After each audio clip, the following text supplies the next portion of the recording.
ॐ अज्ञानतिमिरान्धस्य ज्ञानाञ्जनशलाकया चक्षुरुन्मीलितं येन तस्मै श्रीगुरवे नमः।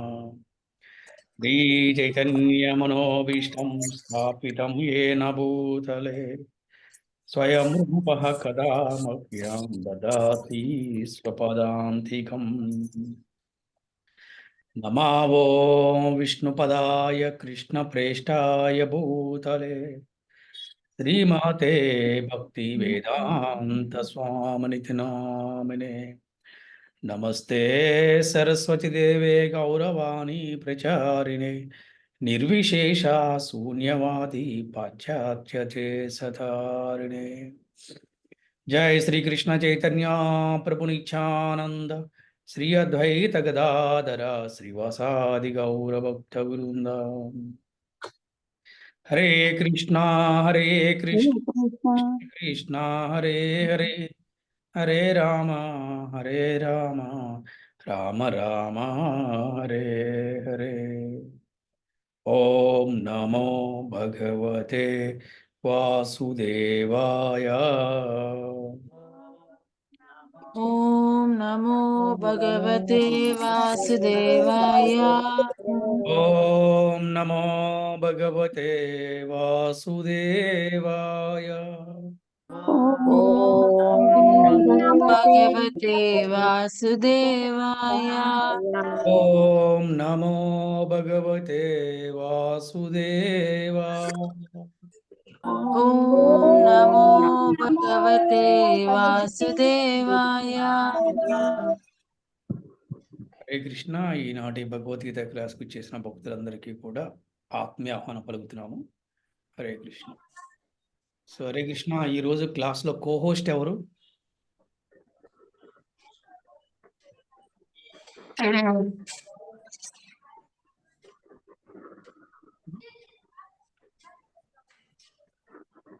నేను ఉంటా కోహోస్ట్.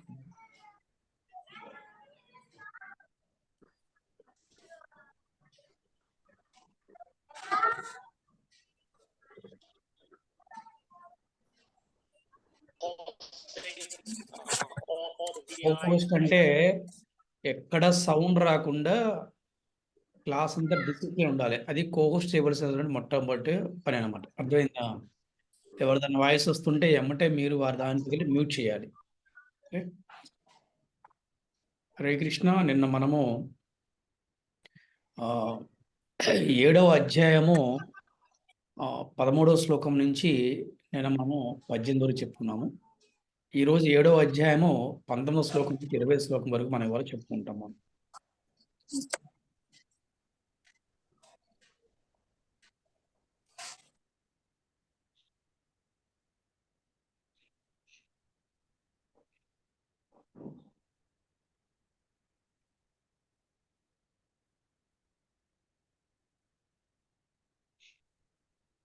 శ్లోకం చదువుతారా ఎవరైనా?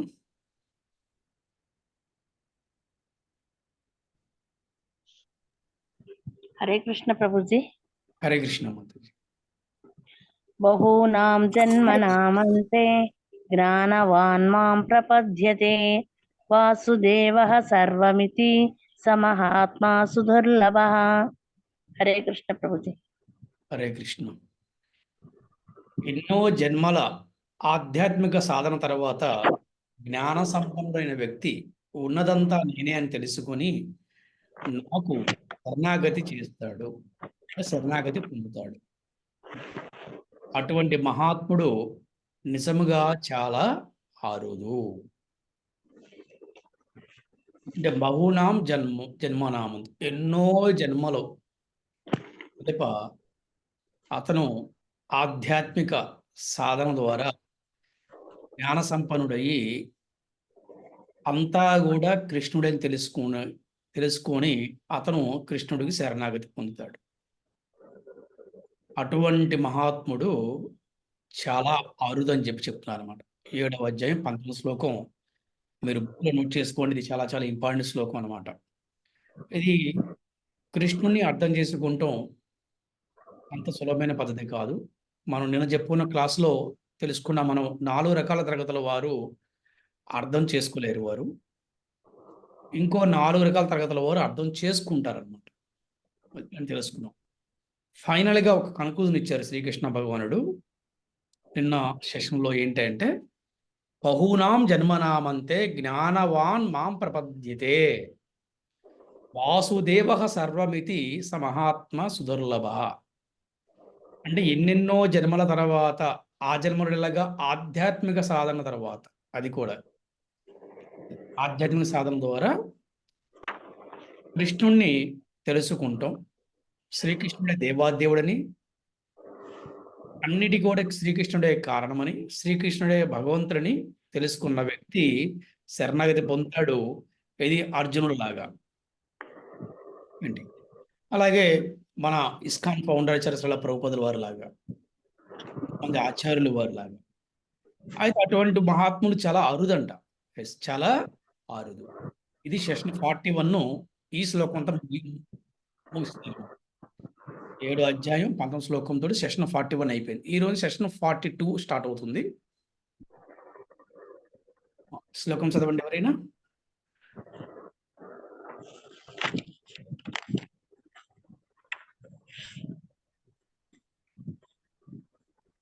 हरे कृष्ण प्रभु जी।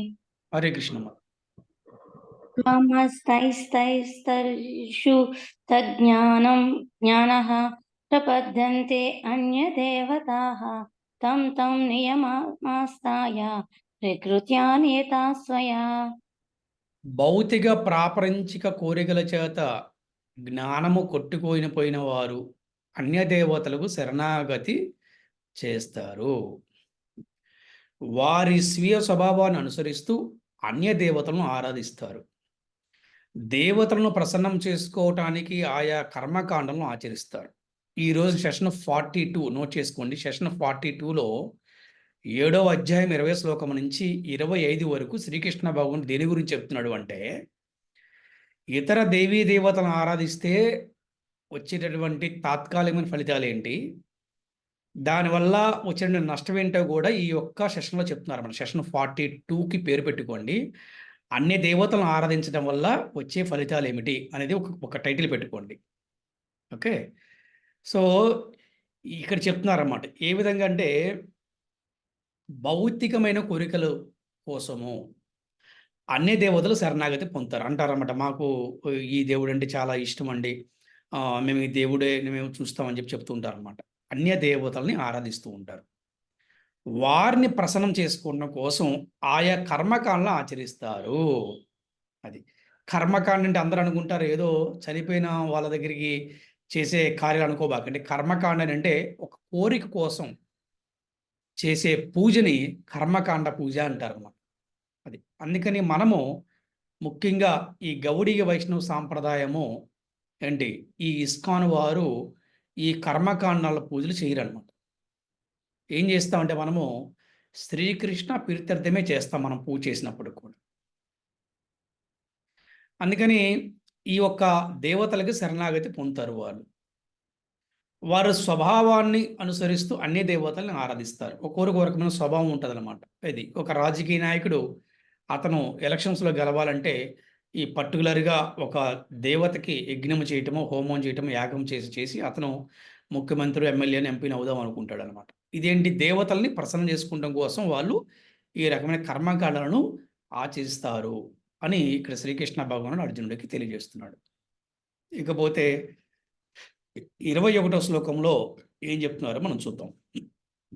ఎవరైనా చదవండి 21వ శ్లోకము. హరే కృష్ణ గురూజీ. హరే కృష్ణ.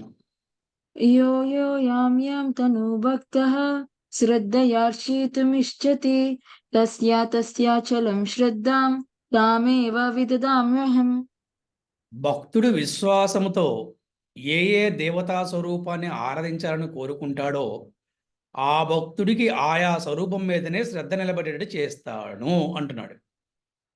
ఇప్పుడు భావగ్రహి జనార్దన, ఎవరు ఏ విధంగా కోరుకుంటే ఆ విధమైనటువంటి కోరికలు తీరుస్తారు. ఇక్కడ భక్తుడు ఒక దేవతా స్వరూపాన్ని ఆరాధించాలని కోరుకుంటాడు.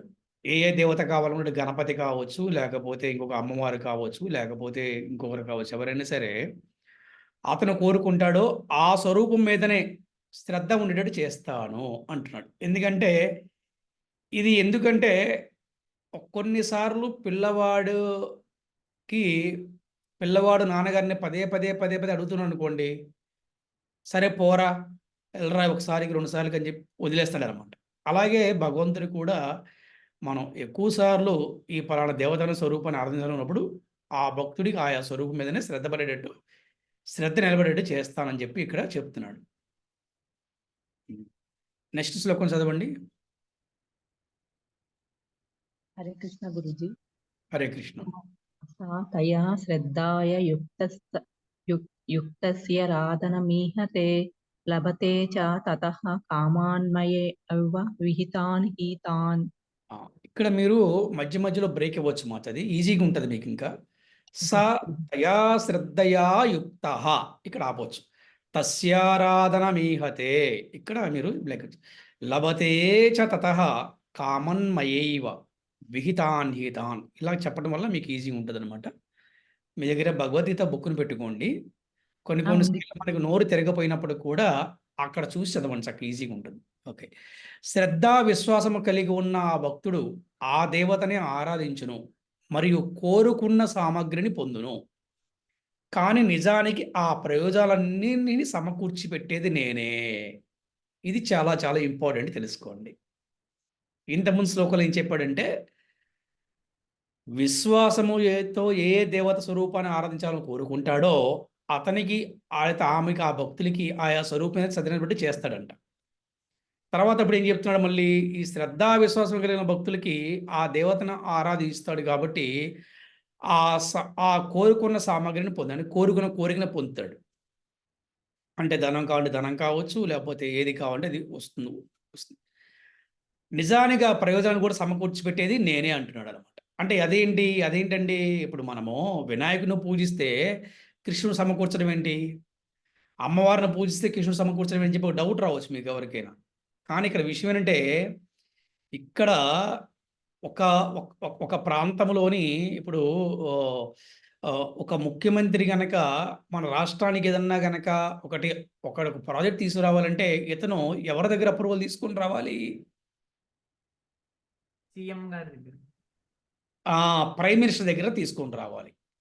ఆ ప్రైమ్ మినిస్టర్ కూడా అప్రూవల్ చేసే ముందు ఇంకోరికి పెడతాడు అప్లికేషను. అది ఎవరు?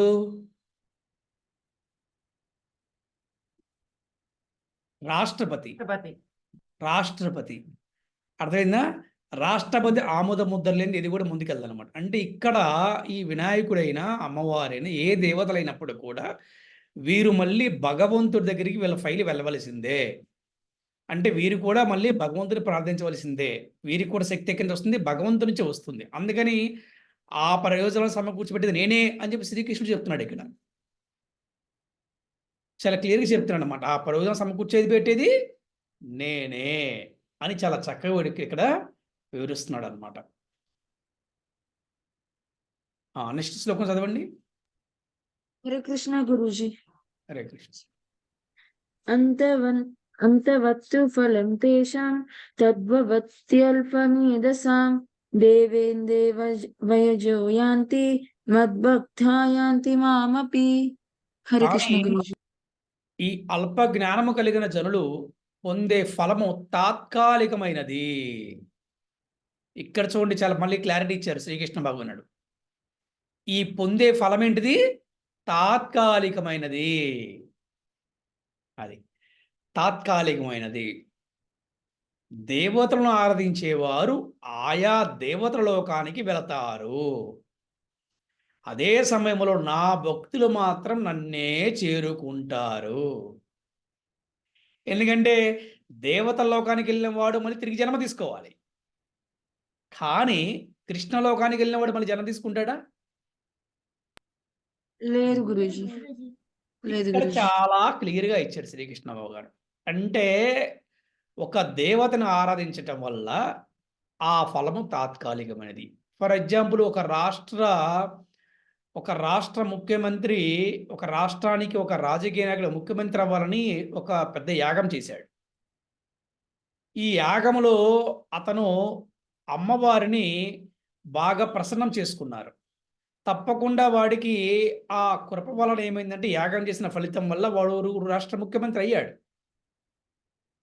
కానీ మళ్ళీ ఎలక్షన్స్ వచ్చినాయి, వాడు ముఖ్యమంత్రికి ఓడిపోయాడు. అదేంటండి? ఇదే చెప్తున్నారు కదా ఇక్కడ శ్రీకృష్ణ భగవానుడు. ఇవన్నీ కూడా ఏంటివి? తాత్కాలికమైనవి. అయితే మరి వాడు ఓడిపోకుండా ఎప్పుడు ఉంటారంటారా? తప్పకుండా ఉంటాడు. ఎప్పుడు ఉంటాడు వాడు ఓడిపోకుండా అంటే, వాడికి వచ్చే ధనాన్ని, వాడుకున్న బుద్ధిని, వాడుకున్న అధికారాన్ని మొత్తాన్ని కూడా ధర్మబద్ధంగా గనక ప్రజలకు గనక ఉపయోగిస్తే, ఇంకా చెప్పాలంటే భగవంతుడు ఏ విధంగా జీవించమన్నాడో ఆ విధంగా జీవిస్తే, రాజు అంటే ఒక ముఖ్యమంత్రి గనక ఆ విధంగా జీవిస్తే ప్రజలందరూ కూడా అదే అనుసరిస్తారు. సమాజంలో ఒక ఉన్నతమైన వ్యక్తి ఏ విధంగా జీవిస్తాడో, ఏ విధంగా మాట్లాడతాడో అదే విధంగా వారి కింద వాళ్ళు కూడా ఫాలో అవుతుంటారని శాస్త్రం చెప్తూ ఉందన్నమాట. మనం కూడా చూస్తూ ఉంటాం జనరల్గా సమాజంలో. అందుకని ఒక రాజకీయ నాయకుడు ఒక ముఖ్యమంత్రి అవ్వడం కోసం ఒక యాగం చేస్తే అతను తప్పకుండా ముఖ్యమంత్రి అయ్యాడు. కానీ మళ్ళీ ఎలక్షన్స్లో మళ్ళీ ముఖ్యమంత్రిగా ఓడిపోయాడు. కారణం ఏమిటంటే ఇతను కేవలం ముఖ్యమంత్రి అవటం కోసమే యాగం చేశాడు. కానీ ధర్మబద్ధంగా జీవిస్తానని, ఈ ప్రజలని సొంత పిల్లలా చూసుకుంటానని, ఒక రాజు రాష్ట్ర ముఖ్యమంత్రి కానీ దేశ ప్రధాని కానీ ఏం చేయాలంటే ఈ రాష్ట్ర ప్రజలని సొంత బిడ్డల్లాగా చూసుకోవాలి. అంటే ఏ విధంగా? ముఖ్యంగా గోవులని, చిన్న పిల్లవారిని, విద్యార్థులను, అలాగే ముసలి వారిని ఏ రాజ్యంలో చక్కగా చూసుకుంటారో రాజ్యం అంతా కూడా రామరాజ్యం అవుతుందంట. కానీ దీనికి అంతా వ్యతిరేకంగా జరుగుతుందన్నమాట ఇప్పుడు అంతా కూడా. అందుకని తాత్కాలికమైన ఫలితములు వచ్చిన ముఖ్యమంత్రికి ఏమైందంటే మాయ పట్టుకొని వాడు మళ్ళీ పతనం అయిపోవడం జరుగుతుందన్నమాట. మనం చూస్తూ ఉన్నాం. అలాది అదొకటి. రెండవది ఏంటంటే వీడు నిరంతరము కూడా జీవితం అంతా కూడా ఆ దేవతని ఆరాధిస్తున్నాడు అనుకోండి, వాడు ఎక్కడికి వెళ్తాడు? ఆ లోకానికి వెళ్తాడు. పోనీ ఆ లోకానికి వెళ్తే వాడిని స్థిరంగా ఉంటాడంటే అక్కడ లేదు. వాడు చేసుకున్న పుణ్యం ప్రకారం వాడు స్వర్గానికి పోతాడు. ఆ స్వర్గలోకములో కొంతకాలం పుణ్యము అయిపోయిన తర్వాత వాడు మళ్ళీ తిరిగి పాపాన్ని అనిపించడానికి మళ్ళీ నరకానికి పోతాడు. లేదు అసలు వాడికి పాపమే లేదనుకోండి, ఫర్ ఎగ్జాంపుల్ వాడు మళ్ళీ భూలోకంలో మళ్ళీ ఇంకో జన్మ తీసుకుంటాడు. భూలోకంలో జన్మ తీసుకుని కూడా నరకమే, ఇదేం పెద్ద పుణ్యమేం కాదు ఇక్కడ. ఏంటి ఈ విధమైనటువంటి తాత్కాలికమైనటువంటి ఫలితాల కోసం అల్ప జ్ఞానం కలిగిన వారు గుర్తుపెట్టుకోండి. అల్ప జ్ఞానం కలిగి, they are not a intelligence people, మందబుద్ధి కలిగిన వారు అని చెప్పాలన్నమాట. కానీ పేరుకు మాత్రం చాలా గొప్పగా ఉంటారు వాళ్ళు. సాఫ్ట్వేర్ ఇంజనీర్లు అవ్వచ్చు, లేకపోతే బ్యాంకు మేనేజర్లు అవ్వచ్చు, లేకపోతే పిహెచ్డి హోల్డర్స్ కావచ్చు, ఎవరైనా కావచ్చు. అంటే ఇవన్నీ కూడా భౌతికంగానే ఉంటుంది వాళ్ళకంతా కూడా. కానీ వాళ్ళ అల్పజ్ఞానం వల్ల కొంతమంది గ్రామ దేవతలకు పూజ చేస్తారు, చెట్టుకు చేస్తారు, పుట్టకు చేస్తారు, ఇంకా ఘోరంగా చెప్పంటే జంతువులను బళ్ళు ఓడిస్తూ ఉంటారన్నమాట. దీనివల్ల వారికి ఎటువంటి ఉపయోగం. అలాగే నా భక్తులు మాత్రం నన్నే చేరుకుంటారంట. అర్థమైందా?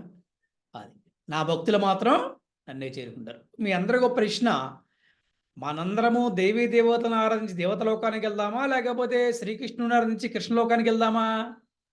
కృష్ణలోకానికి కృష్ణుని ఆరాధించి కృష్ణలోకానికి వెళ్ళాలి గురుజీ. అది ఎందుకంటే మనకి తాత్కాలిక టెంపరీ ఫలితాలు మనకి ఎందుకంటే చాక్లెట్ ఇవ్వటం చెప్తారన్నమాట. ఏంటంటే ఒక మట్టి కుండిచ్చి బంగారం తీసుకెళ్లారంటే అట్లా ఉంది పరిస్థితి ప్రజెంట్ సిచ్యువేషన్ అన్ని చోట్ల కూడా.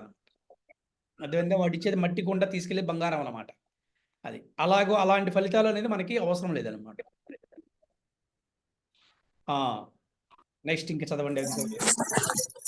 హరే కృష్ణ గురుజీ. విజయమాత. అవ్యక్తం మన్యంతే మామబుద్ధయః పరం భావమాజానంతో మమావ్యయమనుత్తమం. హరే కృష్ణ.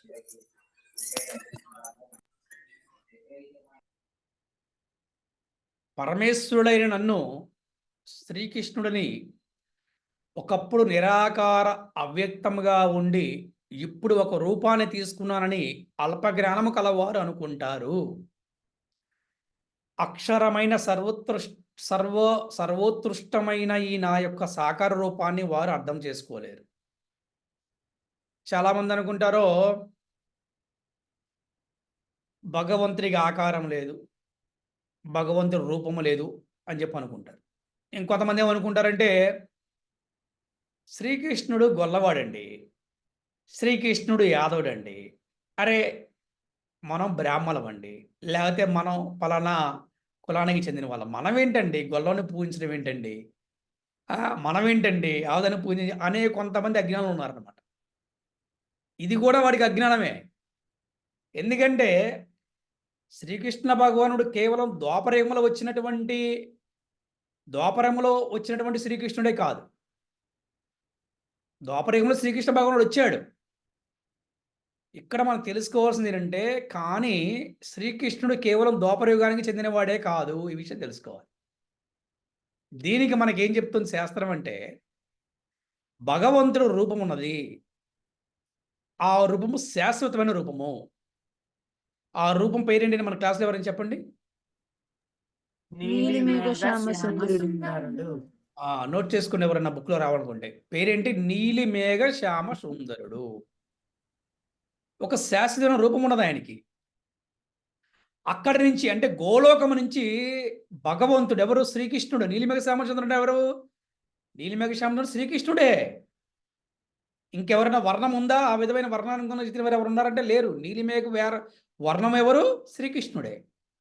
ఈయన గోలోకములో ఉంటాడు, నిత్యవాసి. ఈ గోలోకము నుంచి ఆయన అవతరిస్తూ ఉంటాడు. ఎలాగా మనం చూసాం, సత్యయుగములో నరసింహస్వామిలాగా, త్రేతాయుగంలో రాముడులాగా, ద్వాపరయుగంలో శ్రీకృష్ణుడే స్వయంగా వచ్చాడనమాట.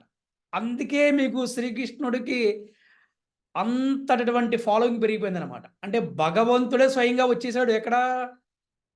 ఈ యొక్క ద్వాపరయుగంలో. శ్రీకృష్ణుడు అవతారం కాదు, సాక్షాత్తు భగవంతుడు. గుర్తుపెట్టుకోవాలి. నరసింహస్వామి అవతారము, రాముడి అవతారం, కానీ కృష్ణుడు అవతారం కాదు, సాక్షాత్తు భగవంతుడు అనమాట. గోలోకం నుంచి స్వయంగా వచ్చాడు ఆయన. తన ధామం నుంచి ఈ భూలోకానికి వచ్చాడు. అందుకే చూడండి, అందుకనే గోలోక బృందావనానికి భూలోక బృందావనానికి భేదాలు అని చెప్తారు. అందుకే చూడండి, ఈ భూలోక బృందావనంలో ఎవరైతే కాలు పెడతారో, ఈ భూలోక బృందావనంలో ఎవరైతే కృష్ణుని దర్శించుకుంటారో, ఈ భూలోక బృందావనంలో ఎవరైతే కొంతకాలం నివసిస్తారో వారు గోలోకములో కూడా నివసించే అవకాశం ఉంటుందంట. అంటే ఎందుకు అంటే సాక్షాత్తు భగవంతుడే స్వయంగా తిరిగినటువంటి నేల, భూమి, లీలలు చేసినటువంటి భూమి. అందుకే ఈ రోజు కూడా బృందావనంలో నిత్యం లీలలు జరుగుతూ ఉంటాయి. అంటే 5000 సంవత్సరాల క్రితం శ్రీకృష్ణుడు లీలలు అప్పుడు సమాప్తి అయినప్పటికీ కూడా ఇప్పుడు కూడా లీలలు జరుగుతున్నాయి. అంటే ఆ ద్వాపరయుగం సమాప్తిని, లీలలు ఎప్పుడు సమాప్తం కాలేదన్నమాట. అది అందుకని కృష్ణావతారము చాలా ఉత్కృష్టమైనదని చెప్తారు. అందుకే చెప్తుంది ఇక్కడ సర్వోత్కృష్టమైన నా యొక్క సాకార రూపాన్ని వారు అర్థం చేసుకోలేరు. శాస్త్రం చెప్తుంది విష్ణు రూపము కన్నా విష్ణు అవతారం కన్నా రామావతారం మిన్న, రామావతారం కన్నా కృష్ణ అవతారం మిన్న అని చెప్పి శాస్త్రం చెప్తుంది అనమాట. అందుకని శ్రీకృష్ణుడు దేవాదేవుడు, శ్రీకృష్ణుడు భగవంతుడు అని చాలా తక్కువ మంది తెలుసుకుంటారనమాట. అది ఈ యొక్క శ్లోకంలో యొక్క మనకి అర్థము. హరే కృష్ణ. చదవండి.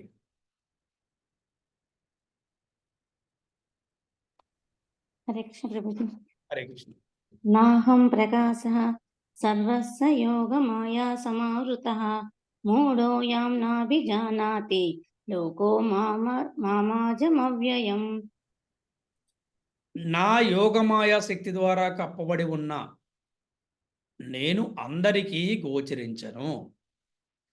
కాబట్టి జ్ఞానము లేని వారు నేను పుట్టుక లేని వాడినని మరియు మార్పు చెందని వాడినని తెలుసుకోగలేరు. ఇక్కడ మనకి ఈ సెషన్ 42లో 25వ శ్లోకంలో శ్రీకృష్ణ భగవానుడు కన్క్లూజన్ ఇచ్చారు. అంటే ఏంటి? ఎవరు నన్ను అర్థం చేసుకోలేరు అనే విషయం చాలా క్లియర్గా ఇచ్చారు. అంటే మొట్టమొదటి ఏం చెప్పారంటే అన్య దేవతల్ని ఆరాధించడం వల్లే వచ్చే ఫలితాలు ఏంటో చెప్పారు. చివరిలో వచ్చే నష్టం కూడా చెప్పారు. మళ్ళీ ఇక్కడ ఎందుకు వాళ్ళు అలా చేస్తారో కూడా చెప్పాడు అనమాట. ఈ యొక్క కన్క్లూజన్ ఇచ్చారు. యోగమాయ శక్తి ద్వారా కప్పబడిన నేను అందరికీ గోచరించను. ఎందుకు వాడి యోగమాయ అంటే వాడి కర్మానుసారం, అంటే పూర్వజన్మలో వాడు ఎటువంటి కర్మలు చేశాడో ఆ కర్మ ఫలితాలను ఈ జన్మలో అనుభవించాలి. కాబట్టి ఈ జన్మలో వాడు అన్య దేవతలను ఆరాధిస్తూ వాడి జీవితం అంతా వృధా చేసుకుంటాడు. వాడికి ఈ యోగమాయ అనేది కప్పబడి ఉంటుంది. కాబట్టి జ్ఞానం లేని వారు ఏమనుకుంటారు? నేను పుట్టుక లేనివాడని చెప్పి అనుకుంటారు. పుట్టుక లేని వాడినని మరియు మార్పు చెందిన వాడినని తెలుసుకోలేరు. కరెక్ట్. అంటే పుట్టుక లేని వాడినని తెలుసుకోలేరు, అలాగే మార్పు చెందిన వాడిని కూడా తెలుసుకోలేరు వారు. అదేంటండి, భగవంతుడికి పుట్టుక దేవుడికి పుట్టుక లేకపోవడం అని చెప్పి అనుకుంటారు. మనకి ఉంది పుట్టుక, కానీ భగవంతుడికి పుట్టుక లేదు. దీనికి శాస్త్రం చెప్తుంది, ఈశ్వర పరమః కృష్ణ సచ్చిదానంద విగ్రహ అనాదిరాది గోవింద సర్వకారణ కారణం. అనాదిరాది గోవింద, ఆది లేదు అంతము లేదు, ఆయనే గోవిందుడు అనమాట. అందుకే మనం నిన్న శ్లోకాలు చదువుకున్నాం. సనాతనమైన వాడిని అన్నాడు. సనాతనమైనది అతి పురాతనమైనది. సనాతనం అంటే అతి పురాతనమైనది అంటే ఏంటి? సనాతనానికి కూడా ఆది లేదు అంతం లేదు. భగవంతుడు కూడా ఆది లేదు అంతం లేదు. వాడే అనాదిరాది గోవిందుడు. ఇక్కడ చాలా క్లియర్ చెప్తున్నారన్నమాట. పుట్టుకలేని వాడినని వారు తెలుసుకోలేరు. అంటే ఇక్కడ ఇంకొక ప్రశ్న రావచ్చు, మరి అదేంటండి, ప్రారబ్ధ కర్మలు మరి సందర్భంగా ఈ జన్మలో మరి ఇలాగే పోవాల్సిందేనా అని ఎవరికైనా ప్రశ్న రావచ్చు. మరి వారందరి కోసం మళ్ళీ భగవంతుడే ఏం చేస్తున్నాడు? వారందరి పట్ల కృపాదయంతో ఆ కర్మలు తీర్చుకుంటానికి కూడా ఒక అవకాశాన్ని ఇచ్చారు. ఏ అవకాశం ఇచ్చారంటే కలియుగ ధర్మే హరినామ స్మరణే. చాలా సులువైన మార్గాన్ని ఇచ్చారు. కొన్ని కోట్ల జన్మల పాపాలు కూడా ఈ జన్మలోనే పోగొట్టుకోవచ్చు. అందుకని శ్రీకృష్ణ భగవానుడు ఏం చేశారు? వీళ్ళందరూ మనకి కలియుగ ధర్మే హరినామ స్మరణ అని యుగ ధర్మాన్ని ఇచ్చారు. నెంబర్ 2 ఏం చేశారు? మళ్ళీ ఈ యొక్క హరినామ స్మరణ అందరూ కూడా చేయటం కోసము గురువులని భగవంతుడే స్వయంగా భూలోకానికి పంపించాడు, పంపిస్తున్నారు. స్టిల్ వారిలో గొప్ప భక్తులే మనం చూసాము. ఇస్కాన్ ఫౌండరాచార్య హిజ్ డివైన్ గ్రేస్ భక్తి వేదాంత స్వామి ప్రభుపాదుల వారు. ఇవాళ ఎంతోమంది ప్రపంచవ్యాప్త మీద వారు ఏ కులంలో పుట్టిన వాడైనా, వాడు ఏ మతంలో పుట్టిన వాడైనా, ఏ దేశంలో పుట్టిన వాడైనా సరే, ఇవాళ ప్రపంచమంతా కూడా హరినామ స్మరణ చేస్తున్నారు, హరినామ జపం చేస్తున్నారు, హరినామ సంకీర్తన చేస్తున్నారు. నిత్యము హరి హరి హరి కృష్ణ కృష్ణ కృష్ణ అని ఎంతోమంది కూడా భక్తి చేస్తున్నారంటే ఈ యొక్క క్రెడిట్ అంతా కూడా ఎవరికంటే శ్రీల ప్రభుపాదుల వారికి. ఈజ్ డివైన్ గ్రేస్ భక్తి వేదాంత స్వామి ప్రభుపాదకి జై జై. సో అదేనమాట. అందుకని నా జీవితం ఇంతేనండి, నా జాతక చక్రం బాగలేదండి, నా కర్మని అనుభవిస్తున్నానండి, భగవంతుడు నా పట్ల కరుణ లేదండి, ఆయన టైం రావాలండి, ఆ టైం వచ్చేదాకా నేను గుడికి రాలేనండి అని చెప్పి అంటుంటారు. నానా టైము ఎప్పుడు రాదు, టైం ఎప్పుడు రాదు పోదు, టైం జరుగుతూ ఉంటుంది అంతే, రాదు పోదు, టైం జరుగుతూ ఉంటుంది అన్నమాట. అది సో అందుకని ఏంటంటే మనకి భగవంతుడు అందరినీ కూడా మళ్ళీ తన దగ్గర చేర్చుకుంటానికి, అందరినీ కూడా తన లోకాన్ని తీసుకెళ్ళటం కోసం ఊరికొక గుడిని, ఊరికొక గోశాలని, ఊరికొక బడిని కూడా భగవంతుడు ఏర్పాటు చేశాడు. ఇది తెలుసుకొని మన ఊర్లో ఉన్న గుడికి, మన ఊర్లో ఉన్న గోశాలకు వెళ్ళి అందరూ కూడా జ్ఞానం తెచ్చుకొని ఈ యొక్క భగవంతుని లోకానికి వెళ్తానికి అందరూ కూడా ప్రయత్నించాలి. ఈరోజు ఒక క్లాసులో ఇదే కన్క్లూజన్ అన్నమాట. యోగమాయ శక్తి ద్వారా కప్పబడి ఉన్న నేను అందరికీ గోచరించను. కాబట్టి జ్ఞానం లేని వారు ఏమనుకుంటారంటే, జ్ఞానం లేని వారు తెలుసుకోలేరు. ఏమని? పుట్టుక లేనివాడని, మార్పు చెందనివాడని. అసలు భగవంతుడు ఎక్కడ మార్పు చెందడు. ఎందుకంటే మన కర్మలు భౌతికమైనవి, కానీ భగవంతుని కర్మలు దివ్యమైనవి. అర్థమైందా? రామావతారంలో ఆయన రాముడులాగా అవతరించినను, ఆయన మానవుల క్షత్రియులాగా రాజ్యాన్ని పరిపాలించినను, ఆయన ఎన్ని చేసినప్పుడు ఆ కర్మలు కూడా దివ్యమైనవే. ఆ కర్మలు దివ్యమైనవే, కానీ మన కర్మలు భౌతికమైనవి. మానవుని కర్మలు భౌతికమైనవి, భగవంతుని కర్మలు దివ్యమైనవి. భక్తుని కర్మలు కూడా దివ్యమైనవే. ఇది తెలుసుకోవాలి. అది హరే కృష్ణ కృష్ణ కృష్ణ హరే హరే, హరే రామ రామ రామ హరే హరే. అధ్యాయం అందులో కృష్ణుడు ఆ, 7వ అధ్యాయం మొత్తం కృష్ణుడు ఏం చెప్తాడంటే, ఇతర దేవి దేవతలను ఆరాధించడం వల్ల వచ్చే ఫలితం ఏమిటి అనేది కృష్ణుడు చెప్తాడన్నమాట మనకి. దానిని మనకి 7వ అధ్యాయం 25వ శ్లోకం వరకు చెప్తాడన్నమాట. ఆన్సర్ ఏంటంటే, దీనికి అన్య దేవతలను ఆరాధించడం కోసం కర్మకాండం చేస్తారు సామాన్యమైన మనుషులు. అండ్ దానికి అలా చేయడం వల్ల కర్మకాండం చేయకూడదు, కానీ అందుకనేసే మనం అన్య దేవతలని ఆరాధించము. మనం ఫిక్స్డ్గా ఒక్క దేవత ఒక్కరినే ఆరాధించాలి, అది కూడా మనం కృష్ణుడిని ఆరాధించాలి. కృష్ణుడే భగవంతుడు కాబట్టి. అండ్ కృష్ణుడు ఈ అధ్యాయంలో మళ్ళీ ఏం చెప్తాడంటే, భక్తుల కోరికలను నేను తీరుస్తాను అంటాడనమాట. ఒకవేళ ఆ భక్తుడు ఒక దేవత స్వరూపాన్ని ఆరాధించాలని పదే పదే కోరుకుంటూ ఇంకా స్టిఫ్గా అలాగే నేను ఒక దేవి దేవతనే నేను